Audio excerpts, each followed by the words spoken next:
এখন যদি সংসদে এতগুলো ঋণ খেলাপি থাকে তাহলে এই সংসদকে তো ঋণ খেলাপিদের সংসদ বলবে। 2/3 মেজরিটি করেছে, তারা ঋণ খেলাপিদের সংসদে নিয়ে এসেছে, এটা সাধারণ মানুষ এটা স্বাভাবিকভাবেই বলবে। আর আমরা সংসদকে সার্বভৌম বলতেছি, এখন এই সংসদে যদি আমরা ঋণ খেলাপি বলতে না পারি এই সংসদে, তাহলে মাননীয় স্পিকার আমরা আর কোথায় বলবো? হে বাংলাদেশের দালালরা, ইন্ডিয়ার দালালরা, যদি সত্যিকার অর্থে বাংলাদেশের বাকি মানুষগুলো প্রকৃত দেশপ্রেমিক হতো, আপনাদের অস্তিত্বও থাকতো না। কিন্তু দুঃখজনক হলে সত্য, সরকারি পৃষ্ঠপোষকতায় আপনারা এখনো বাংলাদেশের বিরুদ্ধে চক্রান্ত করে যাচ্ছেন ইন্ডিয়াকে শক্তিশালী করার জন্য। বলতে হয় বাজেটটা একটা বড় ঘাটতির বাজেট, এটা তো স্বীকার করতে হবে। অনেকে এটাকে নিন্দুকেরা বলে এটা একটা সাদা হস্তির বাজেট হয়েছে। মাননীয় স্পিকার অর্থমন্ত্রী এখানে আছেন, আমি খুব আশাবাদী হতাম যদি 32% ঋণ খেলাপি থেকে 10% আনার জন্য একটা রূপরেখা দিতেন। উনি কোনো ধরনের রূপরেখা দেন, যেটা আমাকে হতাশ করেছে। মাননীয় স্পিকার, বিএনপির এই দুই গরুসুদা মন্ত্রী তারা মনে করে বাংলাদেশের জনগণ মানে বুকাসুদা, এরা এখনো বিটিভি দেখে, এটাই হচ্ছে ওদের সত্যিই বড় বন্ধ। এরা তো মিথ্যাবাদী কেমনে হয়? এরা তো মিথ্যা কথা কেমনে বলে ভাই? এদের কি লজ্জা শরম বলতে কিছু নেই? এদের আশেপাশে কি মানুষ বসবাস করে না, নাকি গরু ছাগল এদের আশেপাশে বসবাস করে? আন্দালিপ পার্থ, হায় হায়, এই লোকটা কি দালাল হয়ে গেল? উনি দেশ ফেস নিয়ে কোনো কথা বলে না, উনি সারাক্ষণ আছে জামাতের দিকে। তখন ছিল সে মজলুম, এখন কিন্তু সে আবার জুলুমবাজ হয়ে গেছে। হ্যাঁ ভাই, এখন সে জালিমের পক্ষে চলে গেছে।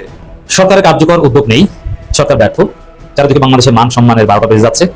বিএনপির ভুলে বাংলাদেশ এখন কঠিন পরিস্থিতি। বিএনপি নরম কাটছে, বিএনপি ইউটোপিয়ান ফরেন পলিসি চাচ্ছে, কল্পনা রাজ্যে বসবাস করছে।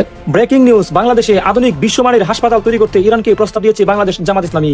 জামাত ইসলামী সবসময় জনগণের সেবার কথা চিন্তা করে, আর কিছু কিছু দল আছে যারা জামাত সেই প্রতিষ্ঠানগুলো তৈরি করবে, সেগুলোকে এসে তারা দখল করতে চাইবে। আসসালামু আলাইকুম। আপনারা জানেন যে বর্তমান বিএনপি সরকার আওয়ামী লীগের দেখানো পথেই হারতে চলেছে।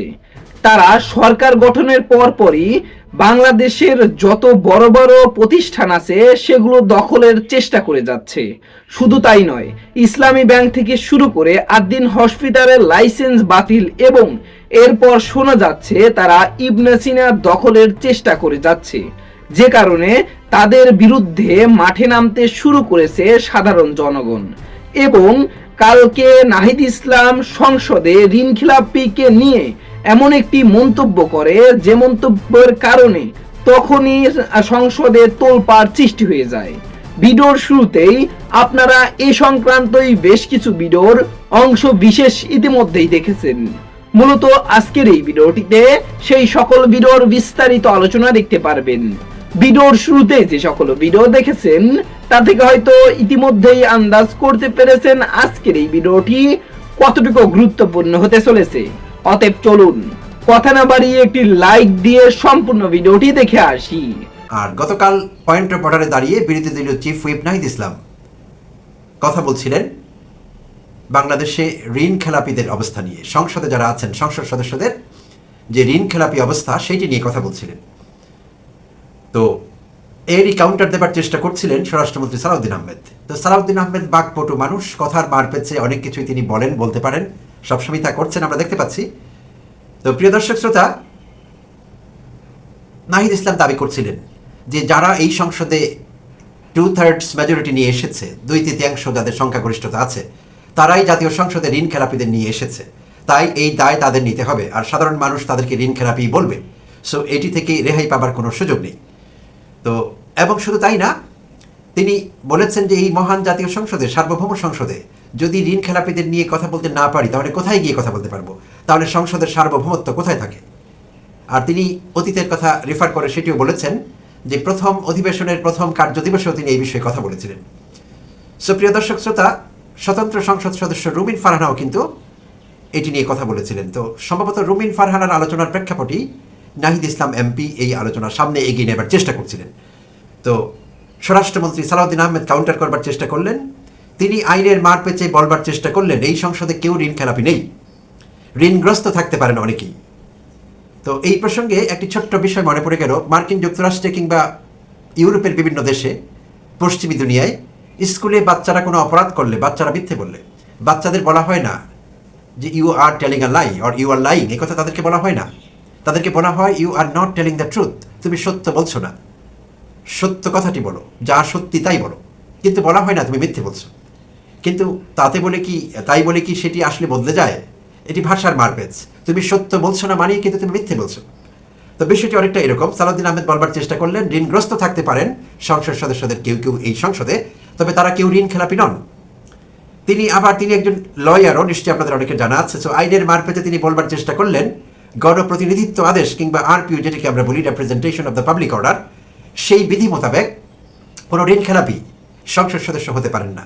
কোনো সংসদ সদস্যের বিরুদ্ধে অতীতে বিভিন্ন ব্যাংক কিংবা ফাইন্যান্সিয়াল ইনস্টিটিউশনের মামলা থাকতে পারে ঋণ খেলাপি সংক্রান্ত, বাট সেই মামলা হাইকোর্ট সুপ্রিম কোর্টে নিষ্পত্তি হওয়ার পর এবং নির্বাচন কমিশন তাদেরকে উপযুক্ত মনে করবার পর তাদের নমিনেশন হয়েছে, চূড়ান্ত হয়েছে এবং তারা সংসদ সদস্য হয়েছেন। তাই এখন টেকনিক্যালি কিংবা লিগালি স্পিকিং কেউ আর ঋণ খেলাপি নন, তারা ঋণগ্রস্ত হতে পারেন।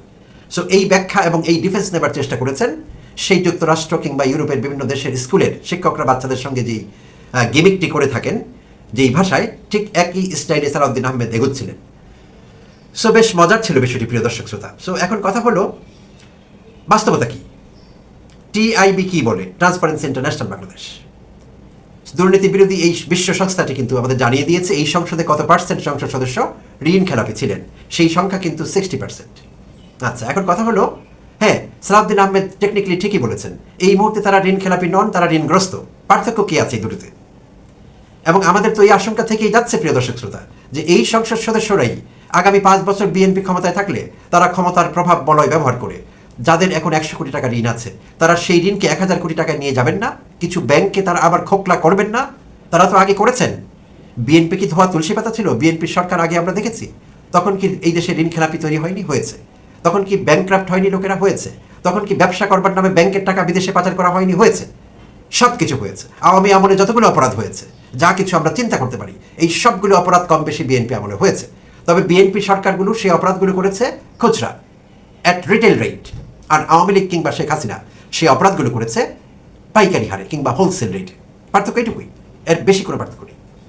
তো আমরা খুচরা অপরাধ সহ্য করতে পেরেছিলাম, আমরা পাইকারি অপরাধ আমাদের বিরুদ্ধে, জনগণের বিরুদ্ধে, মানবতার বিরুদ্ধে পাইকারি অপরাধটি আমরা সহ্য করতে পারিনি। তাই হাসিনাকে তাড়িয়েছি আমরা। তো এখন কথা হলো, এই সংসদ সদস্যরা সালাউদ্দিন আহমেদ বললেন যেটি মানহানিকর। মান তো তার হানি হয় যার মান আছে। প্রিয় স্বরাষ্ট্রমন্ত্রী, এই ঋণ খেলাপিদের মান কবে ছিল? এরা তো দুর্বৃত্ত, এক একজন তস্কর। এরা জেনে বুঝে ব্যাংকের টাকা নিয়ে দেয়নি, বছরের পর বছর টাকা ঘুরিয়েছে। সেই টাকা শত শত কোটি টাকায় রূপান্তরিত হয়েছে সুদে আসলে মিলে। সেই টাকা তারা দেয়নি, ইচ্ছে করে দেয়নি। বিষয়টি কি এরকম যে তারা ব্যবসা করতে গিয়ে আহা বেচারা সবাই মার খেয়ে গিয়েছেন, লস হয়েছে ব্যবসায়, সেই জন্য তারা টাকা দিতে পারেননি? Absolutely not. এই দেশের মানুষ সেটি জানে। তারা টাকা পাচার করেছেন বিদেশে, প্রত্যেকে বিদেশে টাকা পাচার করেছেন, যারাই শত শত কোটি টাকার ব্যাংক খেলাপি যাদের আছে। হ্যাঁ, কিছু এখন প্রমাণ হবে, কিছু প্রমাণ হবে না, করা যাবে না আইনত, কিন্তু এটি নিরেট সত্যি কথা, তারা ব্যাংকে টাকা পাচার করেছে।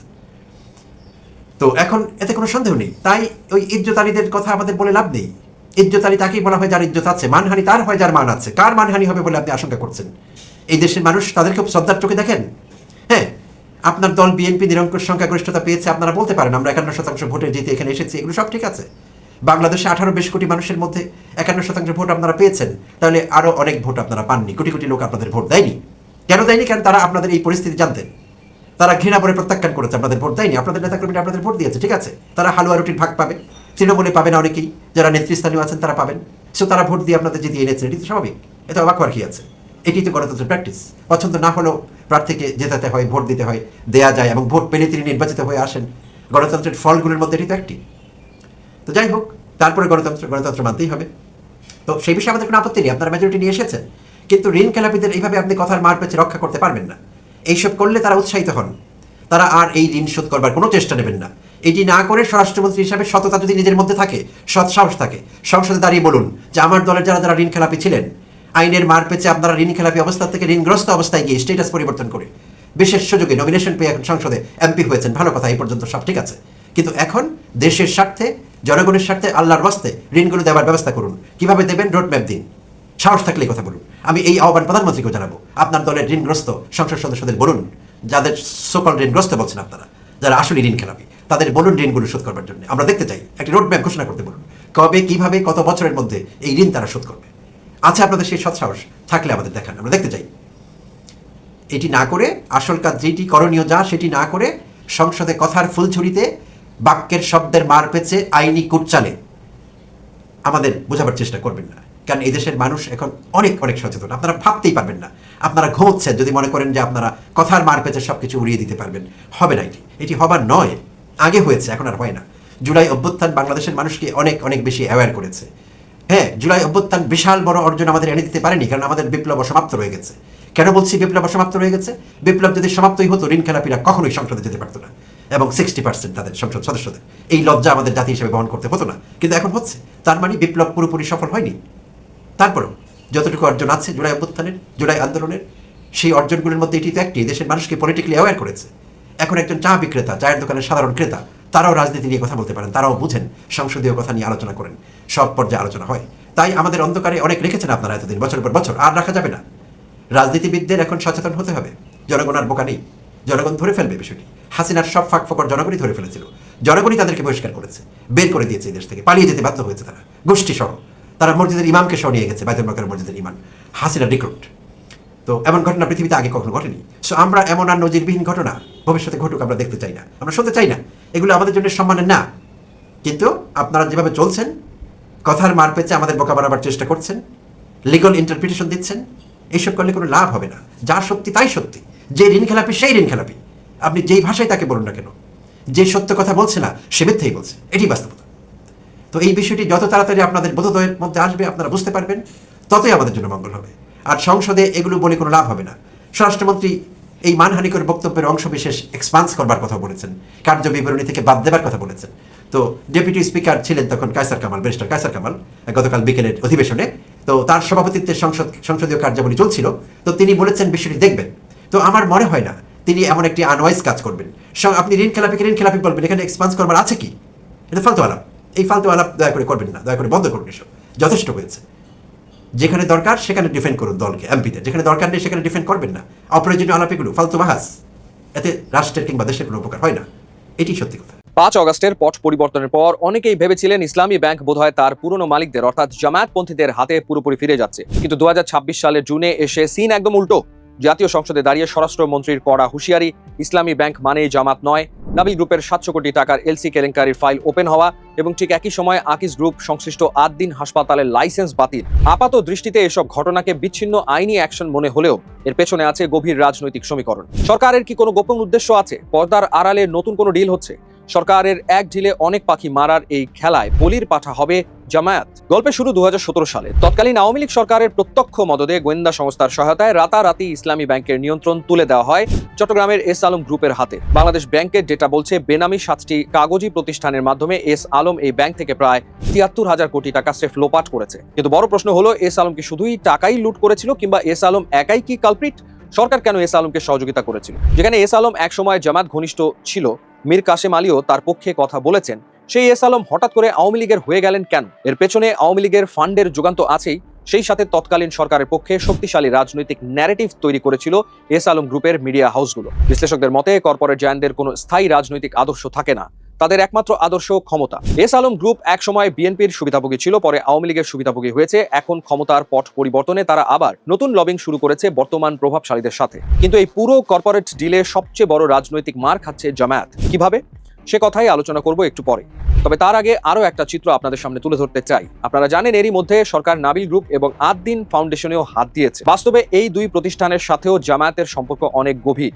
এখানে মনে রাখা দরকার, নাবিল গ্রুপে প্রত্যক্ষ ও পরোক্ষভাবে প্রায় 10 লাখ মানুষ নির্ভরশীল। ইসলামী ব্যাংক থেকে এস আলমের পাশাপাশি নাবিল গ্রুপও বিপুল ঋণ সুবিধা নিয়েছিল। এমনকি অনেক ক্ষেত্রে এস আলমের সহযোগী ছিল এই গ্রুপটি। অন্যদিকে 8 দিন ফাউন্ডেশন, যা আকিজ গ্রুপের পৃষ্ঠপোষকতায় পরিচালিত এবং দেশব্যাপী জামায়াত ঘরানার সামাজিক ও চিকিৎসা সেবার অন্যতম বড় আর্থিক নেটওয়ার্ক। 6 জন নবজাতকের মৃত্যুর ঘটনায় তড়িঘড়ি করে পুরো হাসপাতালের লাইসেন্স বাতিল করা হলো। অনেকেই এটাকে কেবল প্রশাসনিক সিদ্ধান্ত বলে মানতে রাজি নন। জামাতের আমির ডাক্তার শফিকুর রহমান নিজেই যখন মাঠে নেমে এর তীব্র প্রতিবাদ করেন, তখন স্পষ্ট হয়ে যায় আঘাতটি সরাসরি জামায়াতের ভোট ব্যাংক ও সামাজিক ভিত্তির ওপর লেগেছে। এবার আসল কথায় আসা যাক। সরকারের আসল ইন্টেনশন বা উদ্দেশ্য কি? পর্দার আড়ালে কোন কৌশল কাজ করছে? প্রথমত, জামাতের ফিনান্সিয়াল ব্যাকবোন বা অর্থনৈতিক মেরুদণ্ড ভাঙা। জামাত ক্যাডার ভিত্তিক এবং অত্যন্ত সুসংগঠিত দল। তাদের শক্তির মূল উৎস তাদের নিজস্ব অর্থনৈতিক স্বাবলম্বিতা। ইসলামী ব্যাংক, নাবিল বা আকিজ গ্রুপের মতো প্রতিষ্ঠানগুলো তাদের বিপুল কর্মসংস্থান ও সিএসআর ফান্ডের মাধ্যমে এই শক্তি যোগান দিত। সরকার সুশাসনের অজুহাতে এই প্রতিষ্ঠানগুলোর রাশ টেনে ধরে জামায়াতের সেই অর্থনৈতিক মেরুদণ্ড ভেঙে দিতে চায়, যাতে তারা ভবিষ্যতে রাজনৈতিকভাবে মাথা চারা দিয়ে উঠতে না পারে। দ্বিতীয়ত, বিএনপির ক্ষমতা টিকিয়ে রাখা। বর্তমান ক্ষমতার সমীকরণে বিএনপি কোনো কারণে দুর্বল হয়ে পড়লে বা বিএনপি সরকারের পতন হলে ক্ষমতায় যাবে জামায়াত।